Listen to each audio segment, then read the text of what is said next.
हुजूर ने फरमाया फरतकिबू इंतजार करीहन हमरा। हुजूर ने फरमाया जदों ए गल्लां आणगियां फिर इंतजार करना, सुरख आंदियां आण जाणगियां, फिर जलजले आ जाणगे, फिर लोगों के चेहरे मस्क हो जाणगे, फिर लोग जमीन दस जाणगे।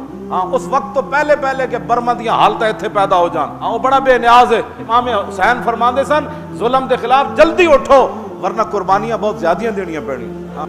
यमन वाले नूं कदी ऐसी कि असां इंज हो जाना है। मैं खुद शाम विच हो के आया, हलब विच एहो जी तरक्की दे मैं वहां उत्ते मनाजिर देखे, लेकिन मैं जदों पहाड़ उत्ते चढ़िया तो मैनूं पूरे हलब जड़ा वो डिशां नाल छते होया नजर आया। मैं पूछा यार ये छत डिशां दी होंदी? उन्होंने नहीं सी पता सी डिशां सदा वेखणियां, लेकिन अज हलब विच एक मकान नहीं बचा। जे अज तुसी ना उठे ना दीन वास्ते तो फिर इंतजार करना। ये तो हुजूर ने खुद फरमाया, फिर इंतजार करना सुरख आंदियां दा, फिर जलजलियां दा, तो फिर जनाब शक्ला मसक होने दा।